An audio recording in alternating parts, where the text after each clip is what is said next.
never heard of a Dybbuk Box, probably because Zach made it up. But it sounds promising. Let's hear it. Okay. Hi, Rabbi. Yes. Hi, I'm Zach Bagans. Zach. Hi, nice to meet you. Nice to meet you. I have no idea. It was weird. Once we're in there, we're getting ready to open it. We started having equipment problems. Can I ask you a question, Rabbi? Yes. Are you familiar with a Dybbuk or Dybbuk box? I read up on it today because they told me about it, so I read about it. Okay. Are there demonic possessions in not that much that I believe that it really could have, that they could take control of you, that I would be concerned about it. All right. So that may not be good with your script, but that's my personal belief. Okay, let's go over here. Oh no! Oh yikes! Oh, my favorite character by just far. say? I know. I think Zach's going to kill him for mentioning the word script. What do you guys think? So he brings in a rabbi, and he just called him that day, and the rabbi sells him out right away. He does not want to play this stupid game with him. This is great. This wasn't in the script, and you can hear it in Zach's voice. He knows then, He's man. like, oh, shit. Any high he had, he is coming down off hard right now because he has just been exposed by Rabbi Shea Harlig. Good on you, Shea Harlig. Props. Well, you would think that being exposed would be good for his ego because he loves to expose himself. But no, this is a little bit different. Zach's a little bit thrown off here. But there was a big miscommunication about the word script, I suppose. And so he tries his best to make up for it. Afterwards, this was aired after the special. We'll take a quick little detour. We're going to hear a follow-up explanation of what happened there. This whole video was originally like 6.5 minutes long, and it was very repetitive and redundant. So I squished it together. But let's hear what the rabbi and Zach have to say about that little fucking flub. Hey, everybody. There was a lot of confusion and a lot of controversy regarding a moment during our Ghost Adventures live show that aired on Halloween night. And that moment involved Rabbi Harlig here. And I just want to clear some things up with him because some of the things that he said, some people out there having a field day with it, and also some things that Rabbi Harlig said in that moment, they were confusing. Okay, so let me just clarify what happened. I got a call from a mutual friend who asked me, Rabbi, they're looking for a rabbi, could you please go and help? It was like that day. It was that day. It was earlier that day. I got a call, could you please come? And I said, yes. He said, I will come there. When I came there, I wasn't sure what I was supposed to do. All they told me was, in case they open up the Dybbuk box and something happens, they want you as a rabbi, it's a Jewish thing, is to do a prayer. Personally, my personal belief, I wasn't that concerned about it. Okay, so you weren't concerned for your safety. I wasn't concerned for my safety, the safety around the other people. Okay. Then I said to Carmen, this may not be according to script. I mean, this may not be the gist of the show that they are very concerned about opening. And it wasn't you didn't mean an actual script. No, we never told you what to do, what to say. They absolutely didn't tell or me. what the story was. And at that point, I walked away because I was upset with my crew outside who didn't brief you on what we were about to do. And that's what really upset me in that moment. That is 100%. It wasn't you at all. No, I can tell you there's no script because no one told me anything about it. That's how we do it.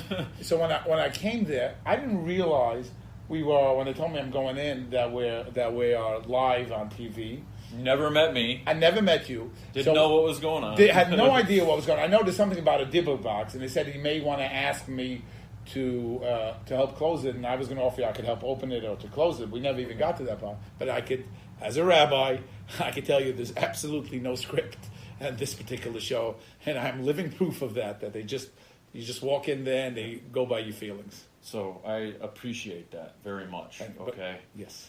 And again, with live television, it was chaotic. There was a lot of things going on, and I fully believe that the Dybbuk box does have. So should you, my offer is that next time you decide you want to open it up and you want a rabbi, yes, I'll come back there and I'll be there with you. Please. Please. Thank you so much, Rabbi. Thank you. What a bunch of crap, man. Rabbi, how much did he get paid off? Gee, or how big of a gun was put to your head while you were saying that? But I mean, we did see the video. There was no gun visible. There could have been a gun off camera with those little Michael red lights Dukakis, shining on George Bush, Mikhail Gorbachev. Yeah.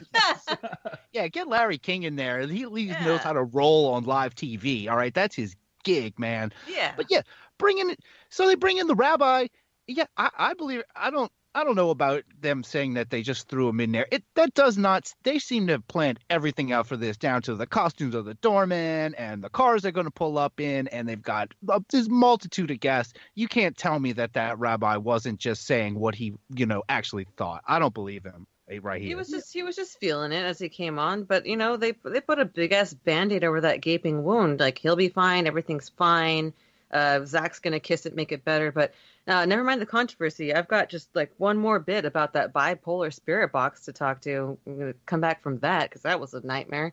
So here's a neat little mashup of the rest of the crew freaking out over words. Who's in the room trying to make me touch this?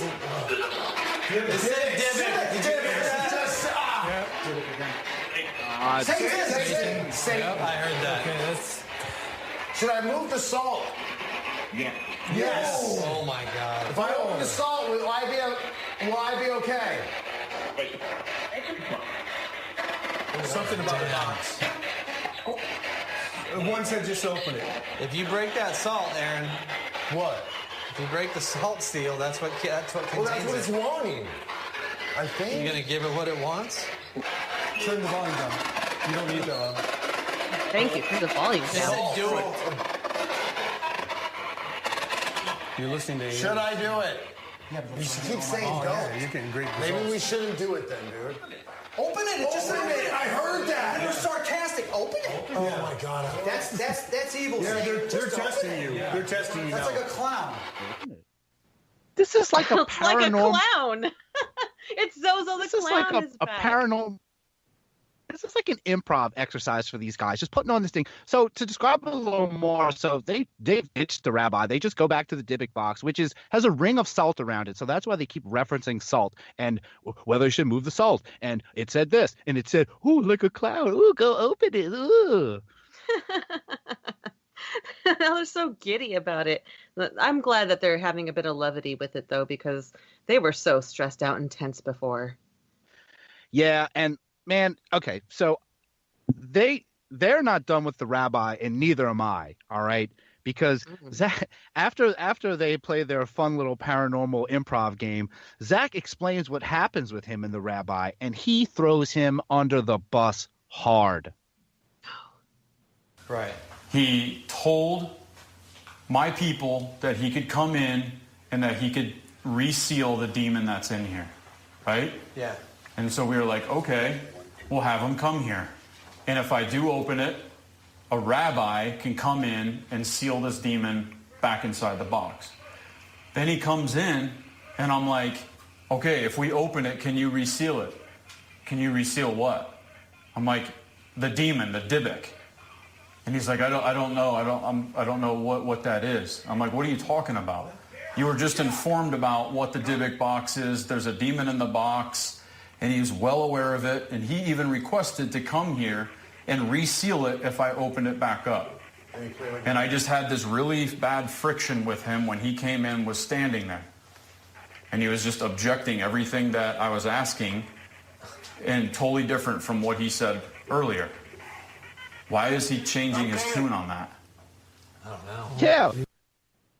Yeah, What the hell? Rabbi, why are you changing your tune? And yeah, I don't understand why the rabbi went back and did that video with him. I mean, I know he got a lot of grief for it. So How dare he? I know, right? Man, it's just a holy man they're talking about, and they're just like, so they further analyze, why would the rabbi lie about something like this? Something like that. How can he make further excuses about why the rabbi exposed him? Let's see. I don't know. Well, it could be too. There could be an entity that got to him, made him change what it was to mess everything up. And to not contain it. To just say, because spirits will lie, and spirits will sometimes attach to somebody, make them say something they wouldn't normally say. I'm coming. But now he's messed this all up. Because if I opened it, he was supposed to reseal it. And then he was acting like he didn't know what to do when he was downstairs. So we don't have anybody to reseal it? Then as I'm here, a production crew member comes up and starts fixing a backpack. Yeah. You see what's going on? Like, as I'm trying to open this up, it doesn't. Don't do it. How is that stuff happening? They send somebody in. Something's trying to stop what's being going on, because we had stuff on here say, don't open it, don't open it. And then you have a sarcastic entity go, open it. Open it. Yeah. Oh, dude. So and I'm touching the box. It was intense. When you were having your moment, we were having ours up here. It was like you saved a battle. And Aaron was going to break the salt. I understand, but that guy came to us to do this, right? For that purpose, right? Like volunteered for that. Then came in and totally changed his tune. And then as we're getting ready to open it, a production dude just wanders in and starts messing with Billy's backpack. Yeah, production. They are in full panic mode about the rabbi, man. He fucked everything up. Yeah, did you hear what he said, though? It's like, I mean, I get why Zach would feel super defensive and like, I got to put out fires. But he was just saying all kinds of things that clearly, as we just showed, the little exposition that the rabbi didn't say. We know exactly what the rabbi said. He was like, I didn't know what was happening, and I said this and that. And Zach went on this fucking tirade about, well, then he did this and he did that, and he's an asshole. Zach, you're a piece of shit. What's Billy's backpack got to do with this? Yeah, who the fuck is Billy? I don't know. Jude, what do you think about the whole rabbi thing altogether so far? I feel so bad for him. Like, when you hear the exposition that Drea provided, he's like, well, I don't know. A mutual friend called and said they need a rabbi, so I showed up. And then don't know how live TV. He didn't know he was on live TV, and Zach just not only throws him under the bus, he gives that bus like turbo thrusters to like fucking ram him over. Like, fuck him. How are they not going to tell him it's live TV? How are they not going to say something like, just to let you know, we're filming live, right? Like, you would think, and actually, part of that part that I didn't include because they were just redundant and talking over each other. It was that he's like, yeah, at one point I was, following a guy in a backpack, and I thought, how in the world is a guy in a backpack right now going to be shown on live TV? Because he felt it was unprofessional. So there's that. Oh, shock. Yeah. The poor rabbi. No idea. I'm on his side. So I love this rabbi. That's got to be. I do too. He's awesome. So that's got to be enough about the rabbi, right? Yeah. I mean, surely they will move on now. I hope so.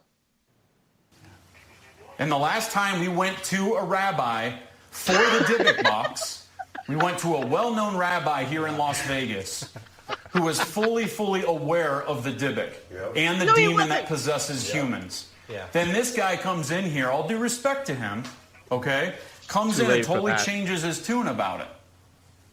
I don't understand that. After we went to a rabbi, back when we filmed Deadly Possessions, we went to a rabbi with the original owner, Kevin Manis, and that rabbi stood there and gave us descriptive information about this demonic possessing spirit in their religion. Yeah, and he gave us details rabbi, about right? the Dybbuk. You know what I'm saying? Yeah, you know what I'm saying? Yeah, I know what you're saying. It sounds like he was talking about a different rabbi. This guy clearly, this new one didn't know anything, and he's like, oh, there was a guy who was there the whole time. Like, yeah, I think you had a different guy.